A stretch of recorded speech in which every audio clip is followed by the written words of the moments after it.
নমস্কার বন্ধুরা, আজকে নিয়ে চলে এসেছি বর্ষাকালের একটি দুর্দান্ত রেসিপি খিচুড়ি। খিচুড়ি তো আমরা প্রায় অনেকেই কম বেশি খেতে পছন্দ করি, তাই না? আর বর্ষাকাল মানেই তো আমাদের বাড়িতে প্রায় দিনই খিচুড়ি হয়। আজকের রেসিপি আমিষ খিচুড়ি। তো এই জন্য এখানে মুগ ডাল, ছোলার ডাল, মসুর ডাল আর বাঁশকাঠি চাল নিয়েছি এখানে আমি। আর চাল ডাল কিন্তু সমান সমান আছে, যতটা চাল আর সব ডাল মিলিয়ে একদম সেম সেম। এখানে ফুলকপি, মিষ্টি কুমড়ো, গাজর, বিনস কেটে নিয়েছি। আর খিচুড়ির সঙ্গে হবে আলু ভাজা আর পটল ভাজা। আর এখানে পেঁয়াজ, টমেটো, কাঁচা লঙ্কা সমস্ত কিছু জোগাড় করে নিয়ে খিচুড়ির রেসিপিতে চলে এলাম। প্রথমে মুগ ডালটা আমি কড়াইয়ের মধ্যে হালকাভাবে ভেজে নেব। মুগ ডাল যদি একটু ভেজে নেওয়া হয় তো খিচুড়ির টেস্টটা কিন্তু ভালো আসে। মুগ ডালটা দেওয়া হয়ে গেছে, এবার এর সঙ্গে মসুর ডাল আর ছোলার ডালটা দিয়ে ওটাও সব একসঙ্গে একটু ভেজে নিলাম। এবার আমি কড়াই থেকে নামিয়ে রেখে দিলাম। আর এইদিকে গ্যাসের ওভেন অন করে একটা পাত্রে আমি জল বসিয়ে দিয়েছি, ওই হাফ হাঁড়ি মতো। এবার ডালগুলো ভালো করে জল দিয়ে ধুয়ে পরিষ্কার করে নিয়েছি, সঙ্গে চালটাও ভালো করে ধুয়ে নিয়েছি।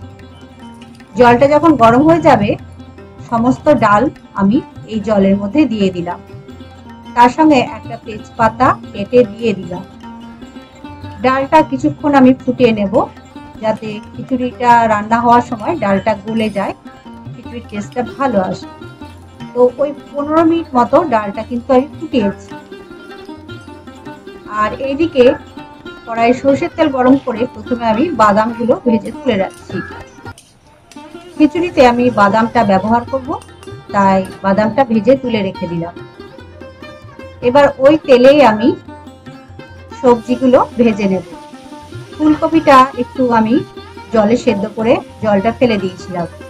ফুলকপিতে একটু গ্যাস থাকে, তাই অসুবিধা হতে পারে অনেকেরই, তাই ফুলকপি একটু জলে ভাপিয়ে ফেলে দিলে গ্যাসটা কিন্তু চলে যায়। ফুলকপিটা একটু হলুদ দিয়ে ভেজে নিচ্ছি। ফুলকপিটা ভাজা হয়ে গেছে, তুলে রেখে দিলাম। এই তেলেই আমি গোটা জিরে ফোড়ন দিলাম। এবার এতে আমি দিয়ে দেব একটা মিডিয়াম সাইজের পেঁয়াজ কুচি। যেহেতু আমিষ খিচুড়ি করব, তো পেঁয়াজ রসুন তো অবশ্যই লাগবে। পেঁয়াজটা হালকা করে ভেজে নিয়ে কয়েক টুকরো আলু দিলাম। আলু দিলে কিন্তু খিচুড়ির টেস্টটা খুব সুন্দর হয়। এবার বিনস, গাজর এগুলো দিয়ে দিলাম। তার সঙ্গে একটু হলুদ দিলাম ভাজার জন্য। সমস্ত কিছু দিয়ে একটু ভেজে দিচ্ছি। সবজিগুলো একটু ভেজে নিলে তরকারির টেস্টটা কিন্তু ভালো হয়।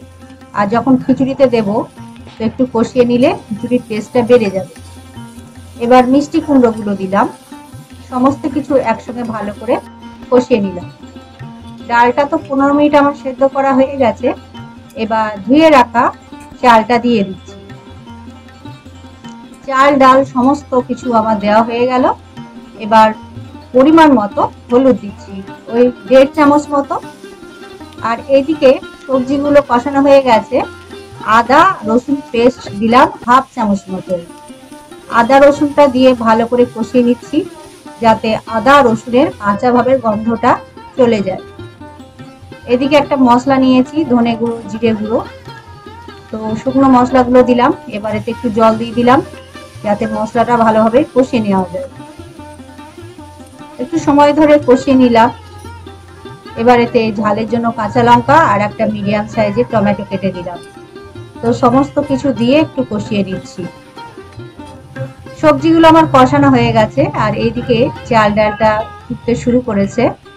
তো কিছুক্ষণ ফুটিয়ে নেওয়ার পরে আমি এই সবজিগুলো দিয়ে দিচ্ছি। কষিয়ে রাখা সবজিগুলো সব ওই চাল ডালের মধ্যে দিয়ে দেব। সবজিগুলোতে দেওয়া হয়ে গেছে, এবার নেড়ে চেড়ে ভালো করে মিশিয়ে নিচ্ছি। আর গ্যাসের ফ্লেমটা লো টু মিডিয়ামে রেখে খিচুড়িটা করব, যাতে তলাতে ধরে না যায়। যেহেতু ডাল দেওয়া আছে, তলায় ধরে যাওয়ার সম্ভাবনা থাকে। আর ফুলকপিটা তো ভেজে রেখেছি, ওটা আমি পরে দিচ্ছি। যখন হাফ বয়েল হয়ে যাবে তখন ফুলকপিগুলো দিলাম, কারণ ফুলকপিটা আগে থেকে দিলে গলে যেতে পারে, আর হাফ বয়েল ছিল। তো দেখো খিচুড়িটা কিন্তু অনেকটাই হয়ে এসছে। এবার কয়েক দানা চিনি দিলাম স্বাদের ব্যালেন্সটা অ্যাডজাস্ট করার জন্য, আর পরিমাণ মতো লবণ দিলাম। যতটা পরিমাণ লবণ লাগবে ঠিক ততটাই আমি লবণ এখানে দিলাম। ভালো করে নেড়েচেড়ে একটু ফুটিয়ে নিলাম। খিচুড়িটা হওয়ার মুখেই চলে এসছে। এর মধ্যে আমি আবার কড়াইয়ে 3 চামচ সর্ষের তেল, গোটা জিরে ফোড়ন দিলাম আর ভেজে রাখা বাদামগুলো এবার খিচুড়িতে দিয়ে দিচ্ছি। আর এই সর্ষের তেল জিরে ফোড়নটা খিচুড়িতে দিয়ে ছুঁকে দিলাম। এতে কিন্তু খিচুড়ির টেস্টটা খুব সুন্দর আসে। কেউ শুকনো লঙ্কা খেতে চাইলে সেটাও দিতে পারেন। এবার 1 চামচ ঘি দিলাম নামানোর সময়। ঘিটা দিয়ে নেড়েচেড়ে মিশিয়ে নিয়ে গ্যাসের ফ্লেমটা অফ করে দিলাম। আমিষ খিচুড়ি কিন্তু আমার তৈরি হয়ে গেছে বন্ধুরা। এই বর্ষার দিনে কিন্তু দারুণ লাগবে এই খিচুড়ি।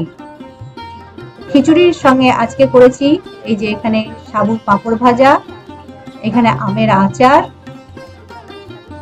এদিকে প্লেট আমি সাজিয়ে নেব সবার জন্য। খাওয়ার টাইম হয়ে গেছে। খিচুড়ির থালিটা আমি কিভাবে রেডি করলাম আপনাদেরকে দেখাচ্ছি। আর খিচুড়ির সঙ্গে কি রাখলাম চলুন আপনাদের দেখিয়ে দিই। তো প্লেটের মধ্যে খিচুড়ি নিয়ে নেব, সবার জন্য বেড়ে নেব।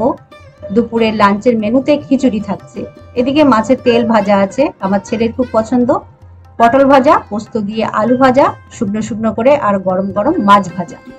খাওয়ার সময় মাছটা আমি গরম গরমই ভেজে দিচ্ছি। গরম গরম মাছের টেস্ট কিন্তু দারুণ লাগে মাছ ভাজা।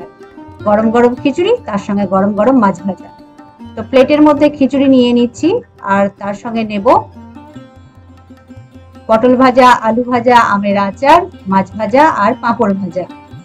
তো বর্ষার দিনের আমার খিচুড়ির থালি কিন্তু রেডি হয়ে গেছে বন্ধুরা। তোমরা কারা খিচুড়ি খেতে পছন্দ করো অবশ্যই কমেন্টে জানাবে। আর আজকের খিচুড়ির রেসিপিটা কেমন লাগলো, আমিষ খিচুড়ি রেসিপি, অবশ্যই কমেন্টে জানাবে।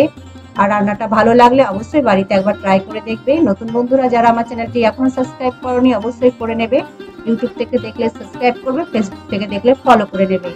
আবার চলে আসবো অন্য কোনো রেসিপির সাথে অন্য কোনো দিন। সকলে ভালো থাকবেন, সুস্থ থাকবেন। নমস্কার।